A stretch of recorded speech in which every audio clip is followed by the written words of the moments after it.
Et c'est parti, bonjour à toutes et à tous, quel plaisir de vous retrouver. Comme chaque jeudi, on est là, vous le savez, sur 01 TV, sur la chaîne télé, bien sûr, sur 01net.com, sur YouTube. Bienvenue dans 01 Hebdo avec mon camarade de toujours, Jérôme Colombin, ici présent.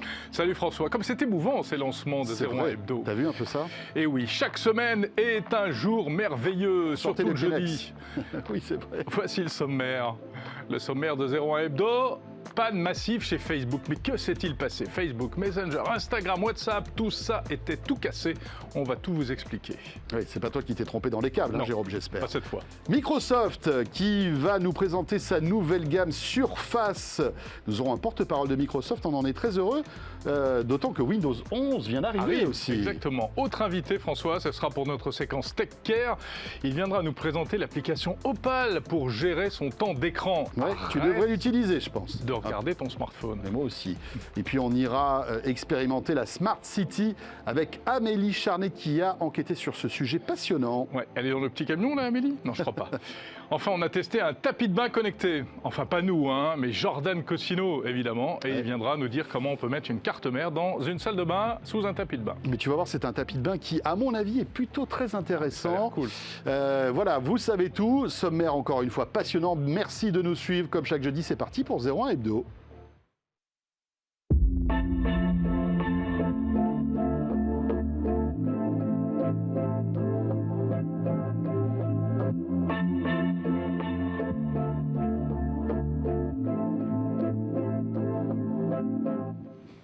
Eh bien voilà, mais c'est encore une semaine incroyable. Hein, incroyable. Alors là, franchement, je ne sais pas si... Ça pleut, les actus tech. Je ne sais pas si les géants de l'Internet font tout pour qu'on enrichisse notre 01 Hebdo, mais on les remercie d'ailleurs, hein, parce que grâce à eux, on a plein de choses à vous raconter chaque semaine. Et oui, du bon et du moins bon. Et voilà, je vous rappelle aussi que vous pouvez réagir avec le hashtag 01 Hebdo, tout simplement, sur Twitter, bien sûr. N'hésitez pas à suivre le compte Twitter de 01 TV qui vous attend et qui grossit de semaine en semaine. Objectif 100 000 abonnés. Ça va être pour bientôt, j'en suis sûr. Cool. Allez, on passe à l'actu.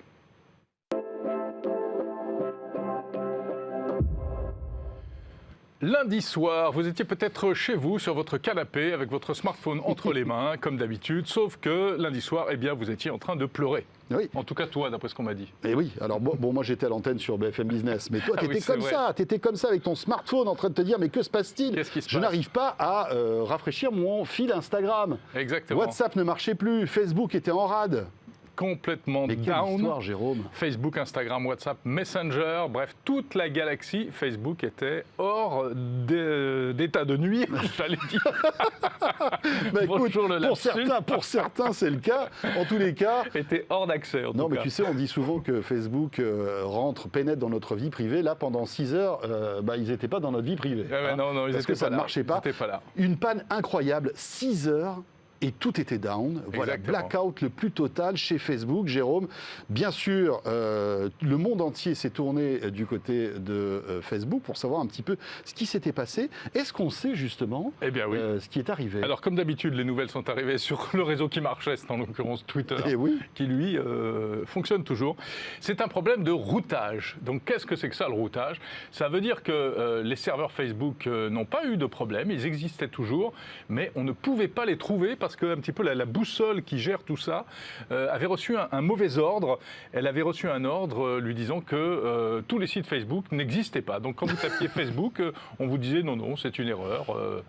Ça n'existe pas. Alors ça a été. Est-ce que cette erreur a été suite à une mise à jour? Visiblement, ça serait le cas, non? Alors, ça exactement. C'est très souvent comme ça que ça se passe. Hein. C'est-à-dire qu'on fait de la maintenance, on fait des mises à jour au niveau de tous ces systèmes de routage. Qui, pour la plupart du temps, sont transparentes pour les utilisateurs. En principe, on ne s'en rend pas compte, sauf que là, ils ont envoyé une mauvaise instruction, une mauvaise ligne de code, et ça a complètement planté ce fameux système BGP, Border Gateway Protocol.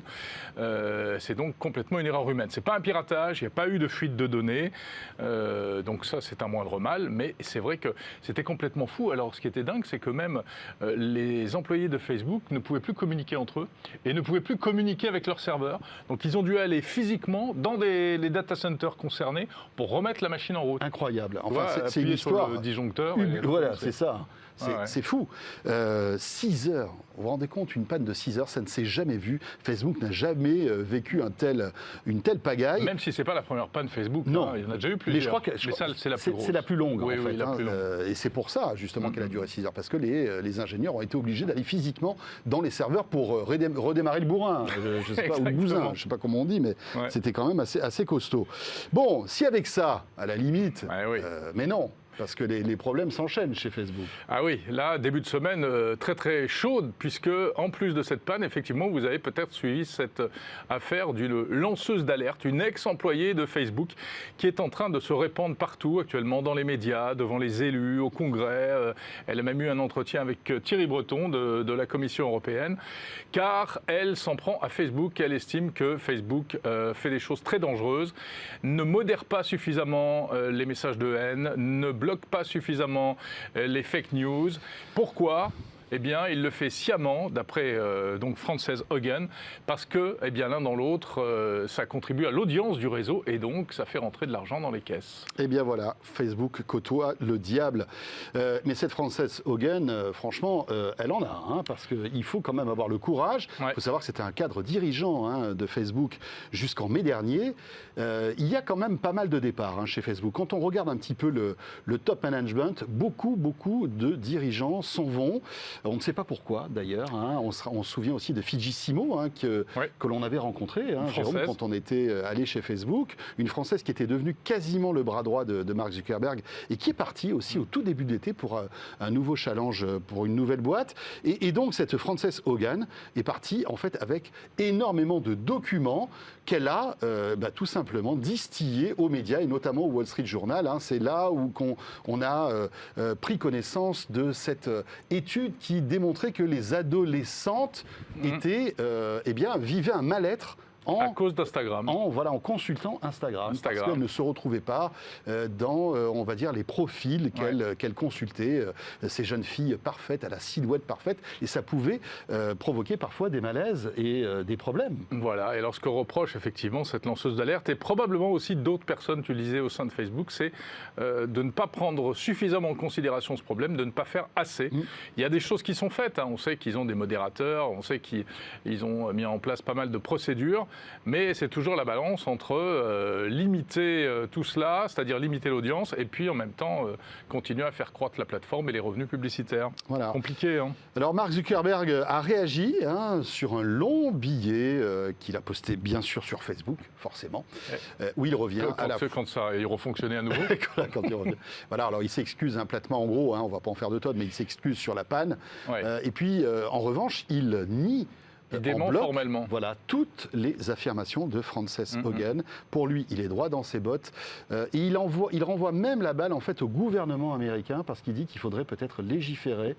Mais comment légiférer ? C'est Facebook qui a, en tout cas, pas créé Instagram, puisque Instagram a été racheté par Facebook, mais c'est Facebook en fait qui porte Instagram. Et c'est de leur responsabilité en fait de gérer tous les messages, tous les fake news, etc. Et le problème, c'est qu'il y a un peu un double discours quand même depuis quelques temps de Mark Zuckerberg, de Sheryl Sandberg également, où d'un côté on dit il faut légiférer, il faut régulez-nous, et en même temps on sait très bien qu'ils ne veulent pas qu'on leur mette trop de barrières. Et pourtant, c'est clairement ce qui va arriver. Tout cela avec cette petite musique du démantèlement de tous ces géants de l'Internet et notamment de Facebook qui traînent. Bon, voilà. Mais en tout cas, ça ajoute un peu de grain à moudre, on va dire, dans toute cette histoire. Voilà, c'est pas fini, mais c'est quand même une très très grosse affaire qui est peut-être aussi grosse que Cambridge Analytica. Bien sûr, et qui va avoir des rebondissements dans les semaines et les mois qui viennent, ça c'est certain. Bon, Facebook, c'est fini. Jusqu'à la prochaine. Et en revanche, on va s'intéresser à un autre aussi géant de l'Internet, c'est Twitch. Et oui, Twitch, vous la connaissez, cette plateforme de vidéo, de streaming, et essentiellement des streamers de jeux vidéo. Ça appartient à Amazon, Twitch, gros succès, bien sûr. Et là, c'est quasiment, je pense, leur première fuite ou leur première grosse fuite de données. On a retrouvé sur un forum 4chan 125 gigas de data data appartenant à Twitch. Alors, il y aurait le code source de la plateforme. Oui, ce qui est un peu le squelette voilà, de Twitch. Vous avez toutes les informations sur Twitch. Voilà, également des informations concernant des projets confidentiels de Twitch, comme notamment le projet de créer un concurrent de Steam, une plateforme de jeux vidéo en ligne. En fait, c'est comme si on ouvrait la malle secrète de Steam. Tout à fait, Twitch, le coffre-fort, on ouvre tous les tiroirs, tous les dossiers. Et on prend tout. Et même le détail, la liste des revenus des plus gros Twitchers. Oui. Parce que bien évidemment, vous le savez, Twitch est une plateforme commerciale avec des streamers qui, pour certains, peuvent gagner beaucoup d'argent avec justement la publicité, etc., les partenariats. Et donc, il y a eu un document où on voyait les 10 000 plus gros streamers, avec certains qui gagnent des petites fortunes. Pour certains, tant mieux pour eux, mais entre 9 et 10 millions de dollars. Voilà, exactement. Alors, c'est du chiffre d'affaires, bien sûr. Notamment un Français, là, on aperçoit tout à fait. son profil. Et ils ont dû se justifier, parce qu'évidemment, on leur est tombé dessus. Mais quoi, vous gagnez autant d'argent, c'est mal, etc. Alors que bon, voilà. Ils ne volent pas cet argent, ils bossent. Et puis, en plus, les chiffres qui sont avancés sont que des chiffres d'affaires, c'est pas des revenus personnels. Voilà pour Twitch. Alors bon, rappelons que Twitch appartient à Amazon aujourd'hui. Petite information importante. Et je pense que, on ne sait pas trop qu'est-ce qui s'est passé, cette fuite, où est-ce qu'elle a été trouvée, parce qu'il faut la trouver. Pour l'instant, on n'a pas d'explication technique. Mais on sait que le type qui les a postés, apparemment, qui a revendiqué ça, c'est encore un justicier, tu sais, comme on en trouve beaucoup sur Internet. C'était un hacker qui n'avait rien contre les utilisateurs de Twitch, mais plutôt contre la philosophie de Twitch. Alors c'est vrai qu'il y a eu pas mal de problèmes dernièrement sur Twitch, c'est assez mal famé, ils ont des gros problèmes de harcèlement, de propos et de déluge de propos sexistes, racistes, etc. D'ailleurs, comme sur toutes ces plateformes. Comme sur beaucoup, mais il n'y a pas vraiment de système de modération très efficace. Voilà pour Twitch. Et tiens, si vous avez un compte Twitch, faut changer le mot de passe ou pas? S'il y a un flou artistique, on ne sait pas encore trop si les mots de passe ont été volés ou pas. Dans le doute, changez-le et peut-être même rechangez-le dans quelques semaines ou même dans quelques jours, une fois que tout sera rentré dans l'ordre. Ouais. Ça fait pas de mal. C'est vrai que ça prend quelques secondes. Dans l'actu aussi, dans 01 Hebdo, on a repéré un futur téléphone. Ouais. C'est le nouveau Google Pixel, Jérôme, qui s'apprête à arriver. Il arrive, il approche, il est en approche. On le voit de loin, il est là. On sent son odeur délicate. C'est le Pixel 6 qui sera dévoilé le 19 octobre. Voilà, keynote de Google, donc on attend ce smartphone qui a déjà un petit peu fuité, il y aura 2 versions comme d'habitude, un 6 et un 6 Plus, Pro, enfin plus grand. Ce sera le premier avec une puce maison, tout le monde s'y met décidément, voilà, elle s'appellera la puce Tensor. Et peut-être, qui sait, peut-on rêver, peut-être un Pixel pliant. Pourquoi pas? Parce qu'il y aurait des rumeurs aussi, comme quoi Google travaillerait sur un smartphone pliant. Rappelons que ce Pixel a ses fans, c'est cette gamme de téléphones Pixel a ses fans, parce que en général, ce sont de très bons téléphones, avec une version pure d'Android, bien sûr, puisque c'est Google, et puis surtout un soin tout particulier apporté à la partie photo, qui est tout simplement bluffante. C'est pas nous qui le disons, mais la plupart des testeurs, Google. Et notamment Nicolas Lelouch, qui, vous le savez, entre dans les entrailles de tous les téléphones et souvent les pixels sont les meilleurs photophones du moment. Grâce à un savoir-faire en matière d'intelligence artificielle, un savoir-faire de Google qui est évidemment exceptionnel. Bon, voilà, donc on en reparlera du Pixel 6. Pour l'instant, on n'a pas grand-chose de plus à vous en dire. Voilà, on vous en dira plus le 21 octobre notamment. Lors du 01 Hebdo, on consacrera une bonne partie évidemment de cette émission à ce nouveau Pixel. En revanche, on a plein de nouveaux produits à vous présenter. Mais oui. Plein de produits. Attends, on a parlé de Facebook, on a parlé de Twitch, on a parlé de Google. De qui on pourrait parler?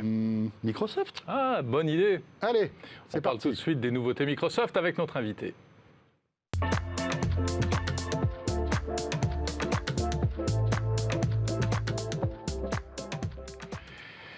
Nous sommes ravis de recevoir Cécile Mengoli. Bonjour. Bonjour. Directrice de la division Cécile. Consumer de Microsoft France. Tout à fait. Microsoft qui fait sa rentrée avec beaucoup de nouveautés. Alors des nouveautés hardware qu'on a pu vivre d'ailleurs sur 01 TV. On a vécu les annonces, ouais. Vous proposez la keynote en direct et on a commenté ces annonces. Ouais. Moi je suis allé voir les produits, tu les as vus ? Je les ai vus en vidéo, mais je n'ai pas eu la chance de les voir comme toi. J'ai vu que tu avais posté des petites vidéos sur Twitter avec évidemment toute cette gamme de produits très intéressante parce que évidemment Microsoft est un géant du logiciel, mais ce qui est intéressant aussi, Cécile, c'est que vous transformez l'essai avec des produits aussi que vous fabriquez vous-même et qui se veulent être l'état de l'art des produits Microsoft pour mettre en avant votre soft et votre hardware. Tout à fait. Donc, c'est vraiment l'objectif de notre gamme Surface. On a commencé il y a quelques années avec le 2-in-1, comme on l'appelle. Et là, on vient d'annoncer le 22 septembre, mais du coup, cette semaine, on a pu les montrer, effectivement. On a donc la nouvelle Surface Go 3, donc c'est dans la gamme plus en entrée de gamme, disons. Aux alentours des 500 €. Voilà, c'est ça exactement, qui est donc toujours très portable, jusqu'à 60% plus rapide que sa version précédente. Donc, une très bonne option, je dirais, pour les étudiants ou pour les personnes qui ont besoin d'être mobiles. On est d'accord que c'est un vrai petit PC qui tourne sur Windows 11. Tout à fait. Qui, avec un clavier, devient un vrai PC avec lequel on peut produire, écrire des documents, etc. Alors, évidemment, ça n'a pas la puissance d'un PC traditionnel, mais en tous les cas, pour de la bureautique, de la consultation, c'est un bon compromis, on va dire. Exactement. Et puis ensuite, nous avons la Surface Pro 8. Donc ça, c'est la dernière version aussi sur notre flagship. La première Surface que nous avions lancée sur le marché, c'était effectivement un 2-in-1. La Pro 8 qui a le dernier processeur Intel, donc 11e génération, qui est vraiment, je dirais, notre produit phare, celui que nous voyons a des usages un petit peu pour tout le monde, donc que ce soit effectivement au travail, pour jouer, pour pouvoir se connecter, pour pouvoir étudier. C'est un 2-in-1, mais c'est un PC aussi. Donc voilà. Et puis nous avons aussi annoncé 2 autres form facteurs un petit peu plus innovants, disons parce que c'est le Laptop Studio. Un Laptop Studio qui combine, je dirais, le laptop que nous avons déjà introduit sur le marché il y a quelques années et du coup le Studio, le All-in-One. Le Studio qui était le gros appareil de bureau avec un écran qui se met dans une position improbable, on va dire. Donc le Laptop Studio, c'est plutôt sur un format de laptop, mais qui a la possibilité d'être utilisé en 3 positions. Traditionnel classique, pour pouvoir, je dirais, plutôt consommer, et l'autre à plat. Complètement à plat, comme une tablette. Exactement. Donc voilà, très heureuse. J'ai hâte de le voir. On va le lancer en début d'année. Début d'année 2022. Voilà, oui, c'est pas tout de suite. Il va falloir attendre. Un petit peu pour celui-là. Par contre, le Go 3 est disponible déjà. Ouais. La Pro 8 va arriver maintenant au mois d'octobre. Et en plus, on a la prochaine génération du Surface Duo. Donc, notre produit à 2 écrans. Qui va mi-smartphone, mi-ordinateur, c'est ça? Les 2 fonctions, je dirais. Je l'utilise, donc je peux vous dire que c'est un petit peu le produit que j'utilise aussi quand je suis en dehors de mon home office, parce qu'on fait beaucoup de télétravail en ce moment. Bien sûr. Donc la possibilité de pouvoir être sur un call Teams, vidéoconf, et pouvoir en même temps voir mes emails. Je sais que ça ne se fait pas, mais sur le même appareil, sur les 2 écrans. Exactement, en fait. ou voir mon show Netflix le soir, ou pouvoir même jouer. Vous faites du Teams en regardant Netflix? Pas pendant. Pas pendant. Ça t'est jamais arrivé, Jérôme, j'espère? Non, mais j'ai pas de Surface Duo. Non, mais il est étonnant cet appareil. Il est étonnant, mais la première version, ça a été dur quand même, non? J'ai l'impression. Je pense, encore une fois, comme avec Surface, on essaye toujours d'apporter un petit peu d'innovation. C'est vrai qu'on a eu du feedback après le premier. Toujours la première version est là pour un petit peu apprendre. Du coup, avec cette version, qu'est-ce qu'on a fait? On a, d'abord, c'est un 5G, donc il y a cette capacité-là. C'est important, je pense, pour un téléphone, un smartphone aujourd'hui. La deuxième chose, sur la partie caméra, il y a quand même 3 objectifs. Donc, c'est une caméra assez puissante. Assez perfectionnée, donc. Perfectionnée. On a changé un petit peu aussi même les displays, disons les écrans, plus larges. Voilà. Et donc, il y a des petites améliorations que nous avons mis. Cette petite barre de notification. Tout à fait. La notification des messages, etc., qui arrivent quand le produit est fermé aussi. Cécile, j'avais juste une petite question, parce que c'est vrai qu'on voit qu'il y a une montée en puissance des écrans pliants chez Samsung. Il y a pas mal de projets. Il y a même des ordinateurs aujourd'hui qui sont des écrans pliants. Alors, c'est encore du proof of concept, mais ça existe. Est-ce qu'on peut imaginer que ce type de produit va évoluer vers ça ? Je dirais que nous avons pris un choix assez conscient. Parce que là, rappelons-le, c'est 2 écrans. C'est 2 distincts. écrans, tout à fait. Nous avons pris un choix une décision assez consciente d'aller plutôt vers ça. Après, vous savez, on ne sait jamais sur l'innovation technologique qu'est-ce qui va venir dans les têtes créatives de nos ingénieurs aussi. Mais je dirais, on est plutôt contente de l'expérience. Et d'ailleurs, si vous voyez, en ouvrant le produit, on ne voit pas que ces 2 écrans. Disons que quand vous mettez l'application sur les 2 écrans, c'est une expérience tout à fait... On voit quand même un petit liseré. Un petit, mais honnêtement, je dois vous dire... On s'accommode de la charnière, quoi. Voilà, c'est ça que vous voulez dire. Tout à fait. Est-ce que, par hasard, vous auriez des prix à nous annoncer ou tout est encore top secret, voire pas encore défini? Oui, tout à fait. Alors, je vais commencer par le Surface Go 3 qui commence à 479 €. D'accord. Après, il faut rajouter les accessoires, parce que pour ce prix-là, on n'a que la tablette. La tablette. Il faut rajouter après le clavier qui coûte une centaine d'euros. 99, voilà, c'est ça. Exactement. Puis après, la Pro 8, qui est... je vais essayer de ne pas me gourer sur ça, mais je pense à 1599. 1599 la Pro 8, d'accord. Donc, ça, c'est le... Oui, et non, ça, c'était le Surface Duo 2, pardon, 1599. Vous savez quoi? En même temps que vous le dites, je vais regarder. Vous avez un super site mais moi, je voulais sur Microsoft. Parce que tous les prix ne sont pas connus encore. Oui. Le laptop studio... ça, nous ne l'avons pas annoncé. Vous n'avez pas de prix encore.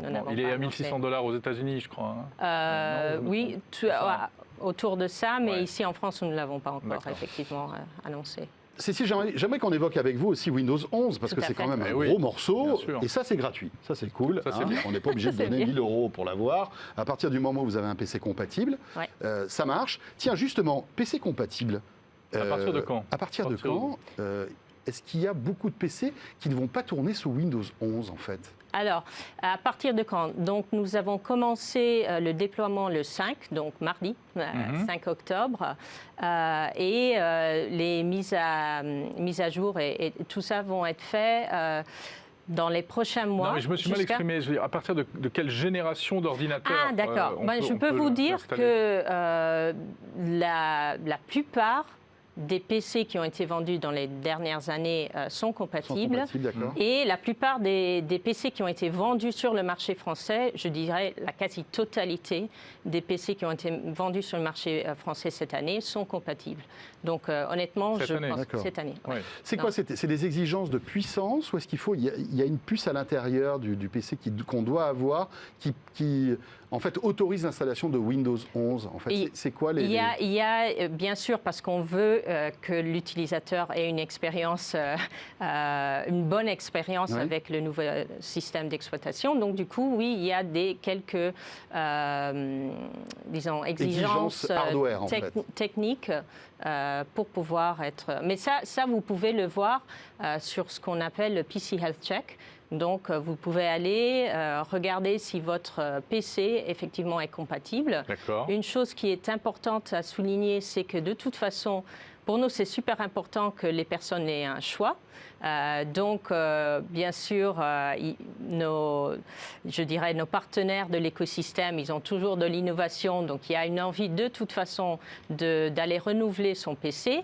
Mais pour ceux qui préfèrent rester sur Windows 10, on va continuer. Voilà, et on va continuer il n'est pas obsolète, Windows 10. Tout à fait. On va continuer jusqu'à octobre 2025 à offrir tout le support nécessaire, ce qui veut dire effectivement 10 ans de support sur un système, parce qu'on l'a lancé on l'a lancé en 2015. Donc effectivement en 2025, ce serait 10 ans de support. Juste les prix, puisque on avait une petite interrogation. Surface Pro 8, donc on est à 1179 €. Oui, ça c'est la config d'entrée de gamme. On peut monter beaucoup plus haut si on prend beaucoup de stockage et du i7. Et on est à 1599 pour la Surface Duo 2. Voilà, donc mi-smartphone, mi-PC. Dernière petite question, Cécile, concernant Windows 11. Est-ce que ça va chambouler les utilisateurs de Windows 10 que d'installer cette mise à jour? C'est la question qu'on se pose tous. Oui, tout à fait. Et pas du tout. Donc, on peut y aller? On peut y aller en toute tranquillité. En toute tranquillité. L'idée, c'était vraiment d'avoir un système qui soit familier. Donc, vous n'aurez pas ce choc de nouveaux systèmes pour essayer de comprendre comment... arrivé à l'époque de Windows 10 avec vos fameuses tuiles. Un petit peu, oui, de 7 à 8, oui, exactement. Ça, c'était la tuile. Oui. Mais moi, j'aimais bien. J'aimais beaucoup les tuiles, personnellement. Oui. D'ailleurs, c'était toi qui aimais bien, je crois. Ah non, je trouvais mais que là, j'espère que vous allez apprécier. C'est un système qui est très simple, très fluide. On a fait quelques améliorations, je trouve, d'esthétique aussi. Mais l'idée, c'était vraiment d'essayer de simplifier. Vous allez voir le bouton démarrer qui maintenant passe au centre. Si vous voulez, vous pouvez le repasser à gauche, c'est comme vous voulez, mais c'était un petit peu pour être au centre de toutes les préférences et les nécessités. Voilà, Windows 11 et les nouveaux surfaces. Merci d'avoir commenté avec nous toutes ces nouveautés, Cécile. Rappelons que vous êtes directrice division Consumer Microsoft France. Cécile Mangoli, merci. Merci beaucoup. Notre rendez-vous Tech Care, Jérôme? Oui, notre deuxième invité de ce 01 Hebdo, on va parler du temps d'écran. Vous savez qu'on passe trop de temps sur nos écrans parce qu'on les adore, justement. Alors, il y a moyen de se réfréner. On va voir ça avec notre invité.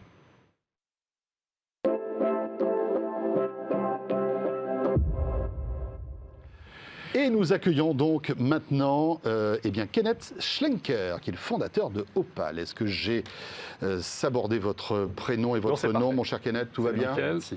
Bonjour, merci d'être avec nous. Merci d'être là. Opal, O-P-A-L. C'est bien ça. C'est une application mobile. C'est ça. Donc c'est pour nous inciter à moins utiliser notre mobile. Voilà, donc Opal, on est l'application numéro 1 pour la gestion du temps d'écran. Donc on aide aujourd'hui plus de 100 000 personnes à gagner du temps, à mieux se concentrer et à développer des habitudes plus saines par rapport à leurs écrans. Le temps d'écran, il y a même aujourd'hui dans les paramètres des téléphones, on peut gérer notre temps d'écran. Il y en a qui n'osent même pas regarder parce que c'est vrai que c'est quand même un sujet, c'est pas facile, hein. C'est un sujet à la fois très intime qui met aussi en avant notre addiction. Ouais, en fait, ça nous renvoie à notre addiction. Au smartphone. Comment gérer ça quand on veut lancer une appli? C'est pas facile, non? Vous avez raison, le temps d'écran aujourd'hui, c'est 4h30 en moyenne par jour sur un smartphone. Donc ça, c'est des chiffres américains. La France n'est pas très loin derrière. Et si on prend le temps d'écran au sens large, donc on rajoute la télévision, l'ordinateur, les tablettes et l'ensemble des technologies, on parle d'après Zenith Optimedia, c'est à peu près 9 heures par jour en moyenne au niveau mondial. Donc ça correspond à peu près à 60-65% du temps éveillé. Et ça, c'est une moyenne? C'est une moyenne. Donc ça dépend évidemment on peut imaginer que certains ados, voilà, personnes qui travaillent tout le temps sur des écrans, explosent en fait ces chiffres-là. Totalement. Donc c'est un très très gros sujet et je pense qu'effectivement on n'en parle pas assez. Nous, notre approche à Opal, c'est pas de chercher à culpabiliser les gens, c'est pas de chercher à faire en sorte d'avoir une approche négative, c'est au contraire d'être très positif par rapport à ça. Il y a plein de choses extraordinaires avec la technologie. Moi-même, je suis fan de technologie. Je pense qu'on est tous ici fans de technologie. Bien sûr. Et il s'agit simplement de trouver l'équilibre. Il s'agit simplement de reprendre le contrôle sur le temps qu'on passe sur ces écrans. Le problème fondamental aujourd'hui, c'est que si on regarde les 4h30 passées sur un smartphone, la moitié de ce temps, c'est les réseaux sociaux. Et la plupart des ouvertures d'applications sur smartphone, en fait, sont faites de manière complètement inconsciente. Et ce qu'on veut faire, c'est ramener de la conscience, ramener du contrôle, permettre aux gens de reprendre le contrôle sur le temps qui passe. De quelle manière? Comment fonctionne Opal, sachant qu'il y a d'autres applications aussi qui proposent ça, où il y a les fonctions intrinsèques des OS aujourd'hui aussi qui le permettent. Comment ça fonctionne? Donc Opal, c'est une application que vous pouvez installer sur votre téléphone ou sur votre ordinateur. Et une fois que vous l'installez, Opal va vous aider à mesurer la façon dont vous utilisez Internet et à intervenir d'une manière assez simple qui est de bloquer les distractions au moment où vous n'en avez pas besoin. Donc, par exemple, les réseaux sociaux pendant vos heures de travail ou les applications de travail quand vous êtes chez vous, avec votre famille, par exemple le soir.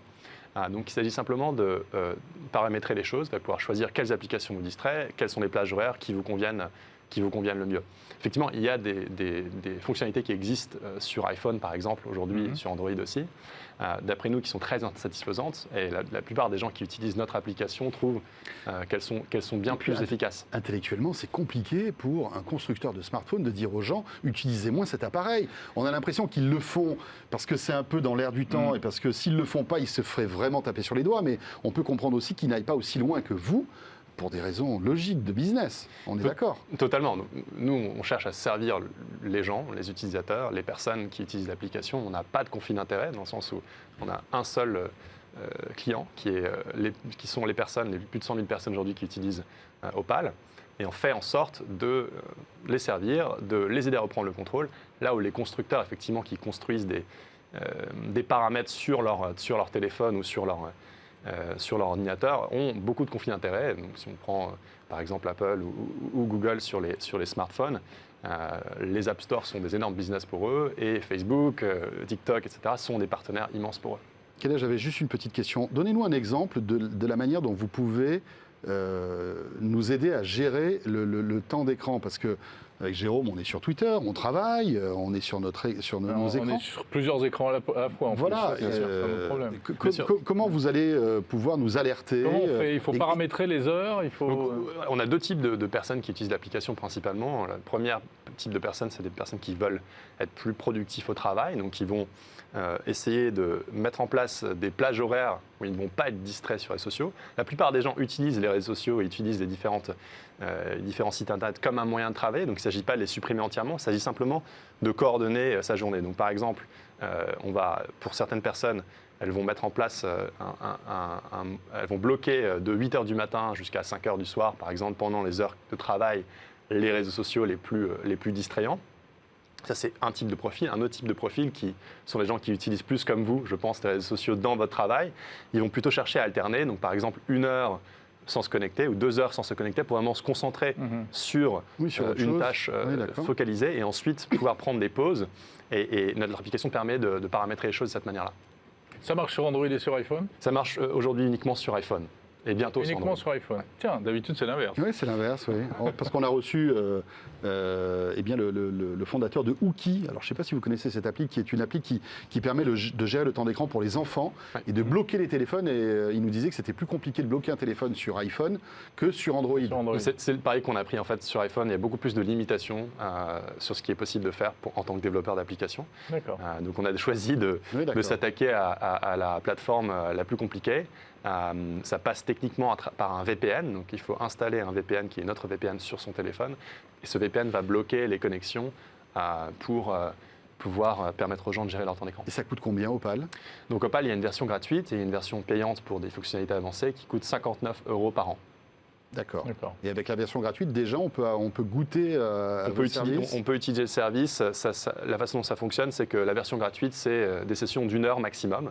Et la version payante permet de faire des sessions beaucoup plus longues. Et on ne peut pas, sur un même réseau social, couper certaines personnes et pas d'autres? Alors, pas encore. Bientôt peut-être. Ça, on peut le faire dans les réseaux sociaux en général. Voilà. Moi, je t'ai coupé, par exemple. Moi, je te coupe jamais, mais tu vois, c'est la différence entre toi et moi. Merci beaucoup. On va régler nos histoires à part. Merci beaucoup. Kenneth Schenker, fondateur de Opal, notre rendez-vous Tech Care avec Orange. Jérôme, sujet passionnant maintenant qu'on va aborder avec Amélie Charnet. On va parler de ville intelligente et connectée.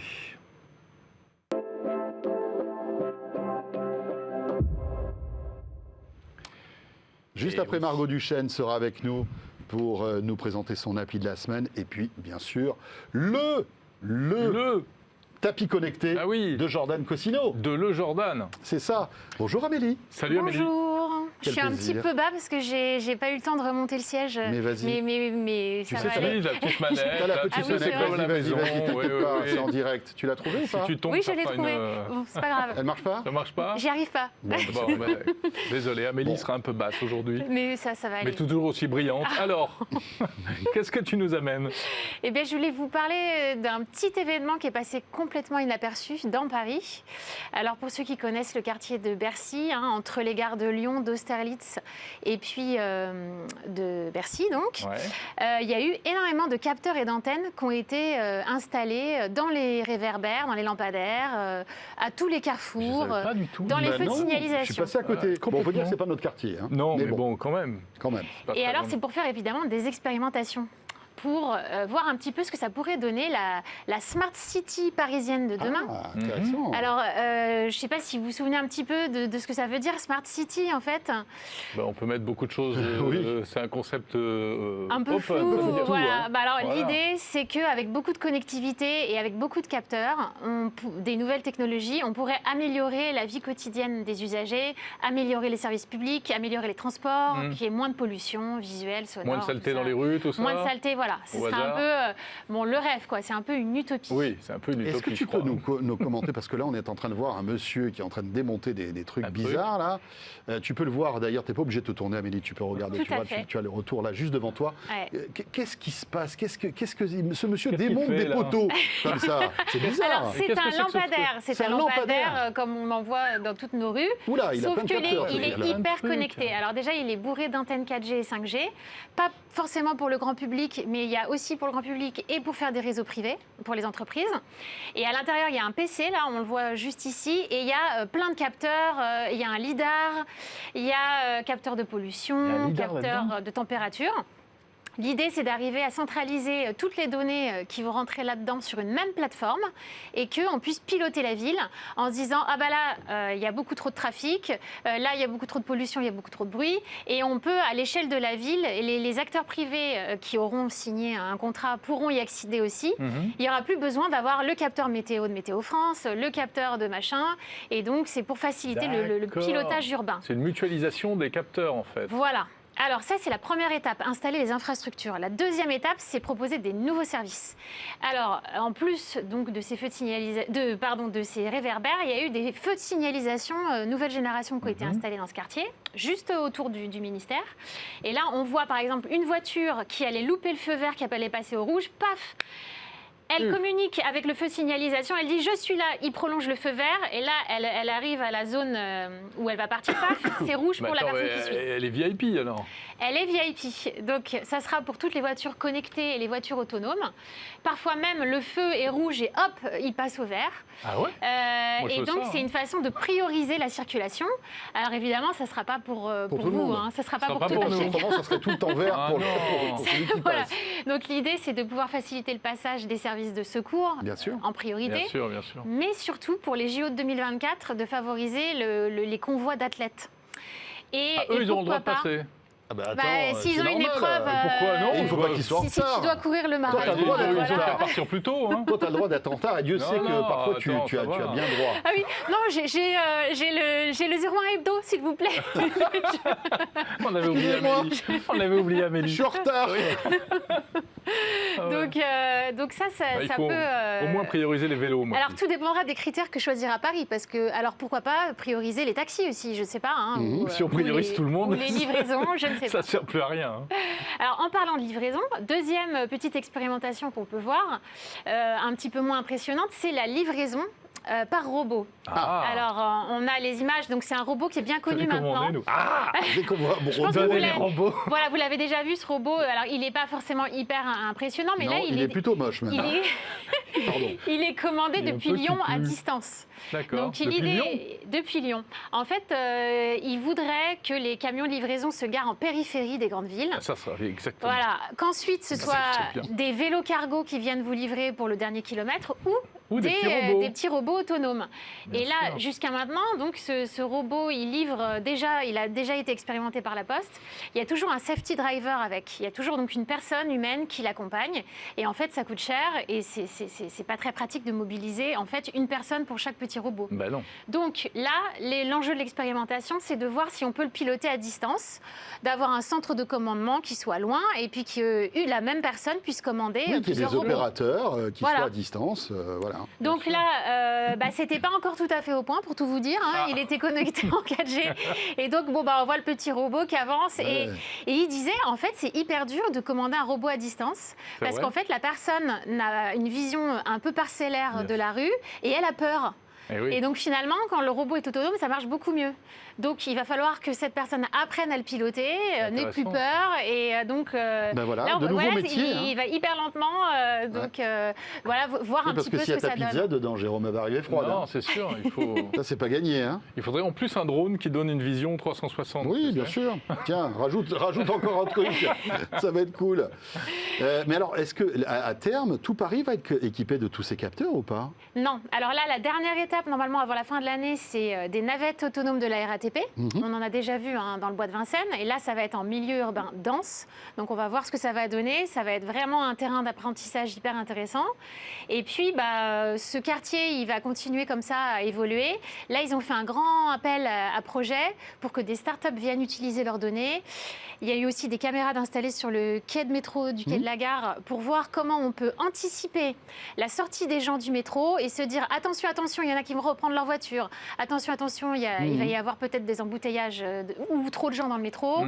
Comment ils peuvent fluidifier toutes les circulations. Moi, je vais aller habiter dans le 12e. Mais c'est un super quartier qui est en pleine transformation. Voilà, si j'habite dans le 12e, on commencera 0 à 1h du mat. Voilà. Ça va être terrible. Tu veux pouvoir passer au vert tout le temps, c'est pour ça. Oui, exactement, j'aurai la carte. Merci Amélie. Allez, merci Amélie. Amélie Charnet, journaliste à 01net.com. Allez, on enchaîne avec Margot et l'appli qu'elle a choisie pour nous cette semaine.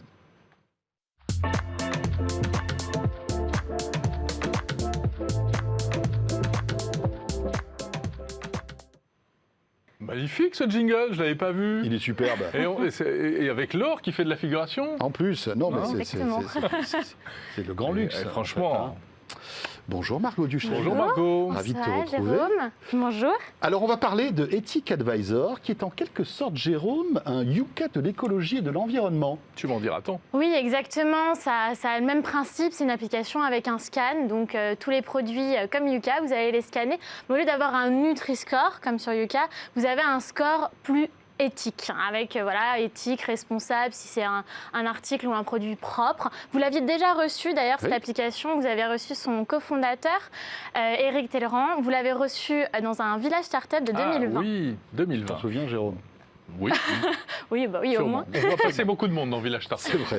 Donc c'est bien qu'on en reparle aujourd'hui. Et cette application, ce qui est intéressant, c'est que vous avez un profil personnalisé. Donc il y a un score qui est attribué en fonction du produit, s'il est par rapport à trois piliers, à savoir la santé, la société et la planète. Donc voilà, si c'est une entreprise qui fabrique des produits, dont une entreprise avec une parité respectée, si par exemple c'est respectueux l'environnement, voilà, que des petits points. Ou si ça ne l'est pas.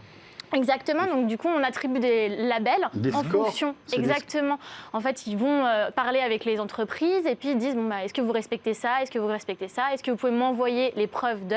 Et puis ils attribuent moi, des travailler labels. Les enfants, il y a un problème. Exactement, donc tout ça c'est répertorié, attention. Et donc vous pouvez personnaliser votre profil. Alors, vous allez me dire, c'est bien beau, mais en un an, qu'est-ce qui s'est passé? Depuis qu'on les a reçus. Oui, voilà. Et bien voilà Margot. Alors, enfin. Eh bien, il y a des améliorations, il y a des nouveautés dans cette application. Avant, on avait un cashback, donc du coup, c'était un petit cumul. Dès que vous achetiez des produits via l'application qui vous redirigeait vers un site internet avec les produits de l'entreprise, vous aviez 2% qui étaient reversés dans votre petite cagnotte et vous pouviez soit l'utiliser pour le reverser à une association, soit le garder pour vous, tout simplement. Oui, voilà. bien sûr. Et puis, ils se sont rendus compte que ça marchait pas vraiment. C'est pas très utile, les gens l'utilisent pas vraiment, ils sont pas fans. Il y a tellement d'offres de cashback par ailleurs. Voilà, c'est ça. Et puis 2%, au final, c'est quelques centimes, c'est un peu dérisoire. Et donc, du coup, ils se sont dit, qu'est-ce qu'on améliore, qu'est-ce qu'on change, qu'est-ce qu'on enlève. Donc ils vont enlever ça. Et puis, ils ont décidé de faire ce qu'on voit beaucoup en ce moment, c'est-à-dire d'optimiser les magasins de proximité, s'en servir, communiquer avec eux plutôt qu'être avec des grandes plateformes ou en tout cas des grandes entreprises. Là, on prend comme une carte avec les magasins qui sont autour de vous où vous pouvez trouver ces produits éthiques et responsables qui font du bien à la planète et qui ont un impact beaucoup plus propre. Et donc, du coup, vous aurez une petite carte. Donc ça, c'est prévu d'ici novembre, fin novembre. C'est pas encore finalisé, mais en tout cas, c'est dans les stocks. C'est en tout cas ce qu'ils essayent de prévoir pour novembre. C'est intéressant de... Pardon, excuse-moi. Mais c'est quel type de produit, Margot? On a vu passer un peu de tout, des bijoux, c'est plutôt quoi? Des vêtements? C'est pas de l'alimentaire? En fait, il y a plusieurs catégories. Il y a 700 000 produits qui sont référencés et ça peut aller de l'alimentaire aux produits sanitaires, ça peut être aussi des bijoux, ça peut être des vêtements, et tout ça c'est éthique et responsable. Très bien. Très bien. Parfait. Et il y a même pour les animaux aussi. Il faut qu'il y ait un QR code, il faut qu'il y ait un code barre. Sinon, ça ne marche pas. Je crois que c'est obligatoire les codes barres maintenant. Oui, enfin sur les boucles d'oreilles artisanales, je ne suis pas certain. Après ça, c'est avec justement le site. Tu as raison. Sur une boucle d'oreille, un gros code barre, tu sais. C'est derrière sur le petit carton. Éthique Advisor. Merci beaucoup, Margot. Merci beaucoup, Margot, qui vient nous voir tous les mois. Mais c'est mignon parce que Margot a son petit carnet. Mais c'est incroyable. Un peu comme Nicolas Lelouch. Tu arrives directement du XXe siècle, c'est ça? Vous avez vu? Mais c'est mignon, c'est trop mignon. Je suis très scolaire, en fait. Bon, attention, les amis. Après Margot, merci encore. Eh bien, c'est Jordan qui arrive. Et croyez-moi, je pense que le rendez-vous de Jordan de cette semaine va faire date. D'ailleurs, on va enlever la chemise. Allez, on y va.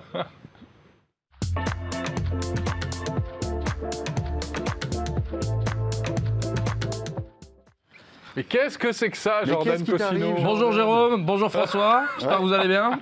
Alors, comment ça va? Mais qu'est-ce qui t'arrive? J'ai trouvé un truc. C'est ton nouvel écran plat? On dirait, hein. Non, je vous présente, j'ai vu que vous aviez beaucoup d'attentes, j'espère que ça va vous plaire.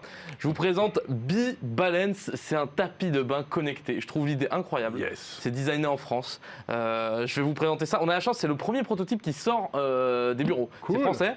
Ils viennent de lancer une campagne Indiegogo qui a été financé en 24 heures. C'est Barracuda qui fait ça ou pas? Exactement. Oh là là, ce produit, ça fait un moment que je l'attends. Mais vraiment, parce que je trouve que le concept est très intéressant. On va y arriver, mais c'est vrai que pour expliquer très très rapidement, Barracuda, en fait, c'est une grande société et dedans, il y a plein de petites sociétés qui font des produits connectés. Ils ont des miroirs connectés, des brosses à dents connectées. Toujours avec le côté santé bien-être. Exactement, oui, c'est un côté, oui, voilà, c'est ça. Pour le miroir, c'est plus pour notre santé à nous, hein, visuel. Côté salle de bain, en fait. Exactement, c'est très oui, c'est vrai que c'est très salle de bain. C'est leur cœur. Je vous propose d'ouvrir cet immense carton. Alors, il faut savoir que alors je vais me mettre debout. Je suis désolé, c'est pas prévu à la caméra. Il va falloir bouger la caméra.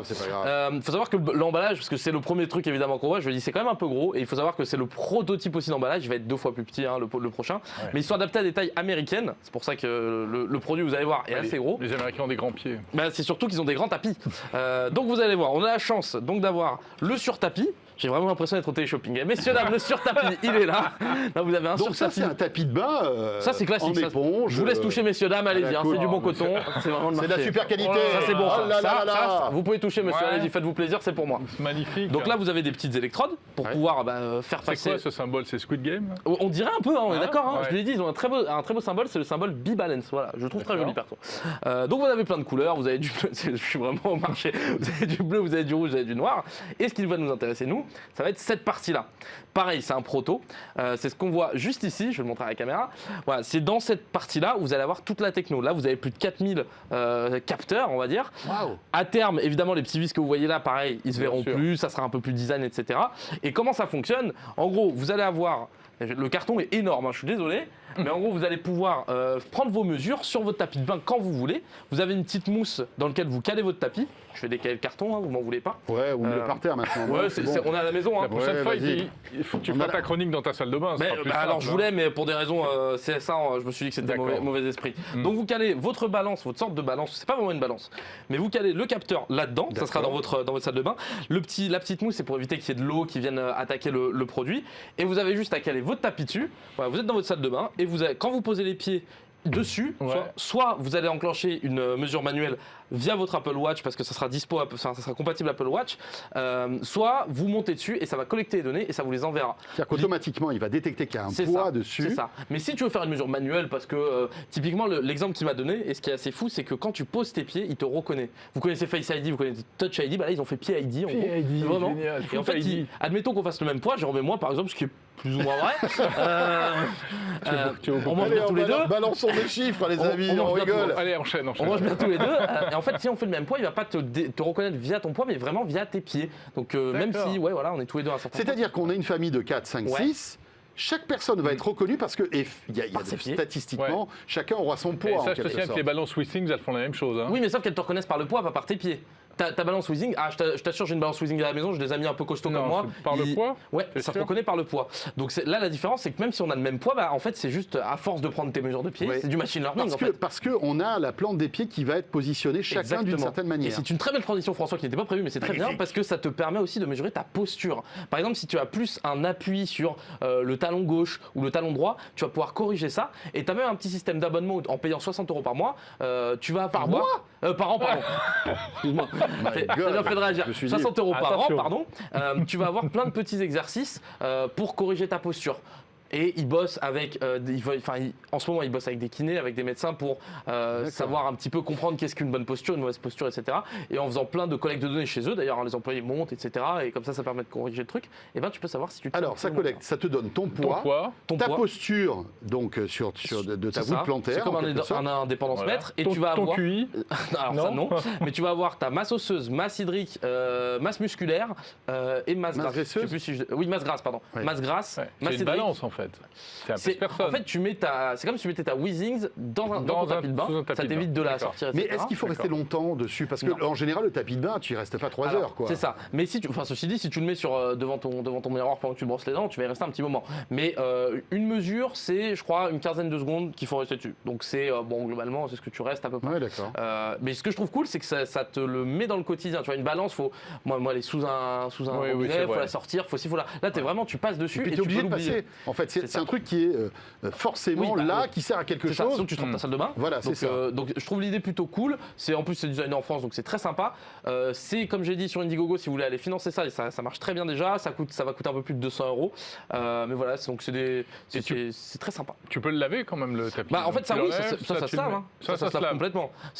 J'ai dit, perso, je suis plus fan du côté. Ils vont en faire un noir, je trouve ça plus sympa. Après, c'est les goûts de chacun, mais voilà. Et voilà, je pense avoir tout dit dessus. J'espère que. Alors, attends, il faut le brancher ou c'est des batteries? Alors oui, c'est un très bon point ça. C'est sur batterie. C'est pratique. Ça tient 2 heures. On s'imagine.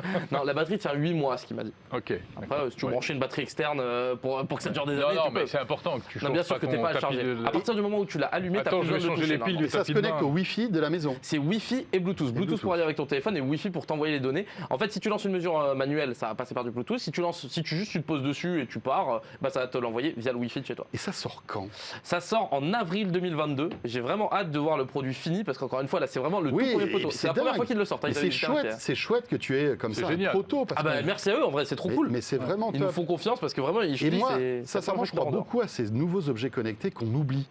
Parce qu'un objet connecté, pour qu'il remplisse sa mission, c'est qu'il faut qu'on l'oublie.